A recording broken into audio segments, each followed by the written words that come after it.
갑작스럽게 여러분들이 하늘 위 1만 6천 피트 혹은 상공 5천 미터에서 여러분들 옆에 있는 벽이 뜯겨져 나간다면 어떨까요? 실제로 1월 5일 2024년에 3일 전에 있었던 일입니다. 그리고 이 뉴스는 보잉과 스피릿 그리고 항공사들의 주가를 폭락시키고 있습니다. 왜 그럴까요? 그리고 앞으로 여기에서 반사이익을 볼 회사들은 어디일까요? 유사남 유튜브에 오신 걸 환영합니다.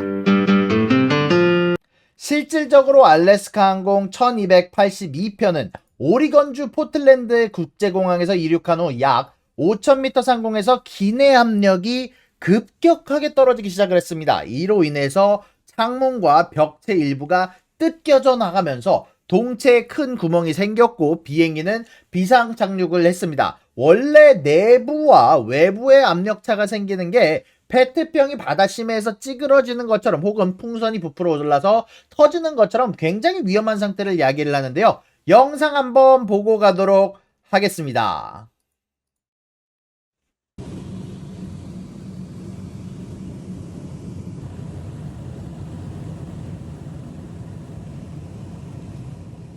They are all nearly paralyzed in fear there. The plane was only airborne for about 20 minutes before the pilot made an emergency. 저렇게 보시는 것처럼 보는 것만으로도 진짜 오금이 저리는데요. 진짜 저 상황에 있었으면 저는 바지가 축축히 젖었을 겁니다. 이 에피소드로 부상자는 다행히 없었지만 이번 사고로 인해서 보잉과 보잉의 패널 제조업체 스피릿 에어라인이 제조 결함 가능성으로 이 문제의 핵심으로 떠오르게 되었는데요. 현재 조사관들은 상승하는 동안에 비행기가 상승하는 동안에 부품이 느슨해지게 된 원인이 무엇인지 찾고 있다라고 뉴스가 전달이 되었습니다. 그 덕에 보잉은 하루 만에 순간적으로 8%, 스피릿은 16%나 주가가 떨어졌었는데요. 스피릿이 더 많이 특히 떨어진 이유는 결국 이 문제는 프레임 문제로 예상이 되는데 이 기종의 프레임 중 70%가 스피릿이 제작한다라는 이야기가 있었거든요. 실질적으로 스피릿의 웹사이트 가면 나오는 정보로 기반으로 말씀해 드리는 겁니다. 아무튼 그래서 이번에 반대로 원인이 규명이 안 되어 있기 때문에 현재 모든 보잉 맥스 9에 해당하는 기종들을 비행을 일시적으로 중단하며 전 세계 171대나 되는 모든 항공기의 운항이 중단된 상태인데요. 그리고 이 항공기를 가장 많이 사서 제일 피해를 많이 보는 두 항공사는 알래스카 에어라인과 바로 유나이티드 에어라인 이 두 항공사인데요. 진짜 현재 뒤통수를 꽝 하고 얻어맞아서 지금 굉장히 머리가 아플 지경으로 갈 것 같은데요. 자, 이 두 항공사가 문제는 일단 일시적으로 중단이 되긴 했지만 사실 잘 찾아보면은 항공기당 4시간에서 8시간 정도의 인스펙션 시간을 소화를 한다면 이 볼트가 다 조여진지 확인만 하면 되는 문제라서 일단 기본적으로 하드웨어 문제다 보니까 금방 고칠 수 있는 하드웨어 문제다 보니까 일시적일 가능성이 높지만 여기에 추가적으로 작용하는 악재들 여행객들이 가질 불안감으로 인해서 사실 추가적인 악재로 작용할 가능성이 높아진 상태입니다. 그리고 결국 그래봤자 항공사들보다 지금 가장 문제가 되는 것, 가장 많이 떨어지고 있는 것은 스피릿 에어로입니다. 그리고 지금 이 문제의 가장 커다란 용의자로 지목이 되는 것도 바로 이 스피릿 에어로라는 친구죠. 자, 왜일까요? 다들 모르셨겠지만 저 문이 의외로 고작 볼트 4개로 고정이 됩니다. 이 커다란 하중을, 이 압력차에 대한 부분을 고작 볼트 4개가 나눠봤다 보니까 한 개가 문제가 됐을 때 나머지 3개가 나눠받아야 되는 하중들은 훨씬 더 커다란 부담으로 다가오게 되는데요. 그러다 보니까 이 나머지 3개가 이번에 나온 벽이 무너진 사태, 벽이 없어진 사태에서 이 3개가 하중을 나눠받다가 못 버티니까 뜯겨져 나간 건데요. 근데 이 문을 포함한 프레임을 만든 스피릿은 이미 퀄리티 저하 문제, 여러 가지 재정적 문제가 겹쳐있던 상황이었는데요.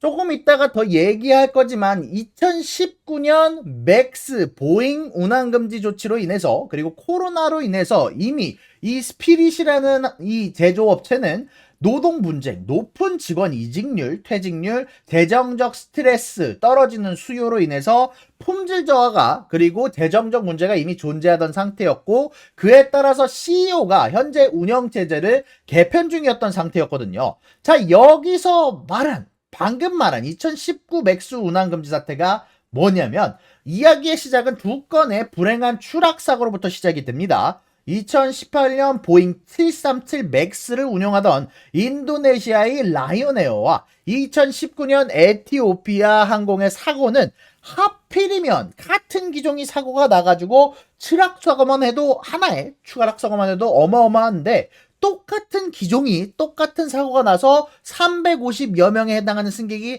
전원 사망하게 되면서 난리가 났었던 사태이거든요. 이 문제로 인해서 보잉은 여러 고소를 겪었고 주가가 폭락했으며 자신의 잘못이 아니다라고 주장을 했지만 결국 후에 조사를 통해서 자신들의 잘못으로 판명이 되며 미 법무부와 25억 달러, 약 3.5조 원어치에 해당하는 피해 보상과 증권 당국과는 2억 달러, 약 3천억 원어치에 해당하는 피해 보상을 약속하면서 합의를 했었거든요. 자, 여기서 문제가 되었던 게 뭐냐면 이 맥스가 새롭게 도입한, 아주 야심차게 도입한 MCAS라는 비행 자동 실속 방지 시스템이었는데요. 자, 이때의 상황을 얘기를 좀 하자면은 이 당시에 비행기의 프레임 자체는 조금 노후화된 프레임을 쓰면서 옛날 디자인을 갖다가 쓰면서 엔진만 갑작스럽게 무렁무렁 업그레이드된 상태였거든요. 간단하게 얘기하면 티코에다가 람보르기니 엔진을 단 상태라고 여러분들한테 말씀드릴 수 있을 것 같은데 여러분들 그러면 어떻게 되겠습니까?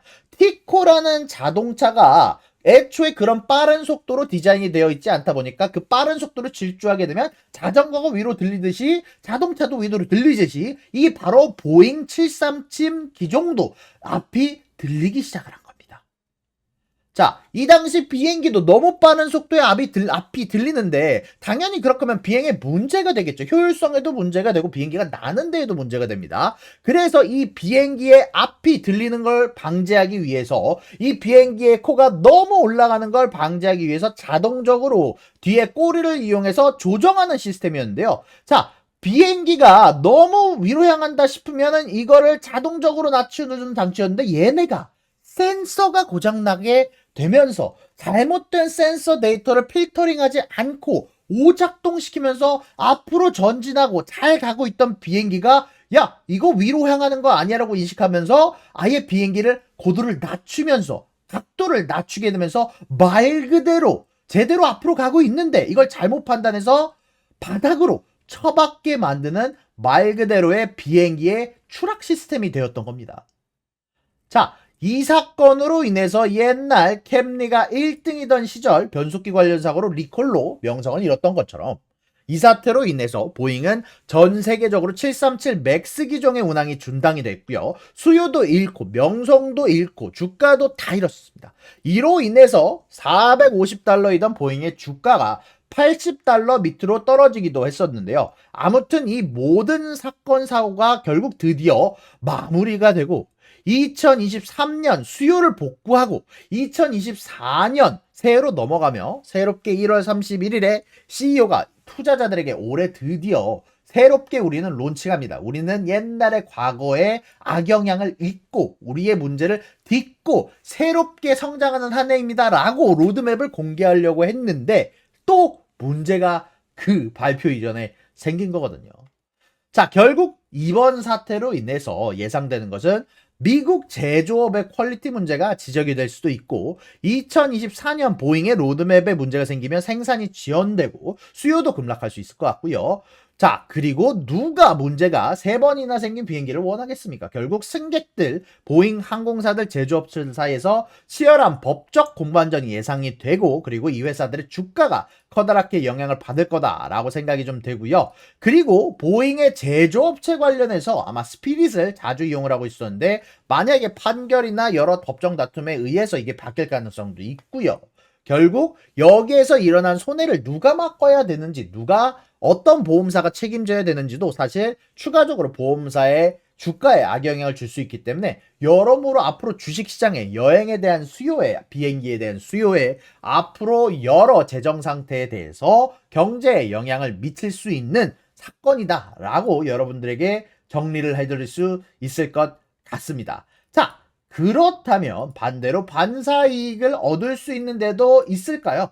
당연히 있습니다. 다른 비행기 제조업체들과 보잉 737을 운영하지 않는 항공사들 그리고 비행기 프레임을 제작하는 스피릿 에어로가 아닌 다른 업체들이 반사이익을 얻을 가능성이 높고요. 앞으로 만약에 보잉이 스피릿과의 계약을 중단하게 될 경우 거기에 대한 후보로 지목이 될 만한 회사들도 알아보는 게 앞으로 여러분들의 주식에 도움이 될 수 있다라는 생각이 들기는 합니다만, 제가 결국 개별주를 추천하는 사람은 아니니까 이런 쪽에 속하는 회사들이 여러분들이 직접 찾아보시길 바라면서 저는 여기서 오늘 이야기를 마쳐보도록 하겠습니다. 여러분들 감사합니다.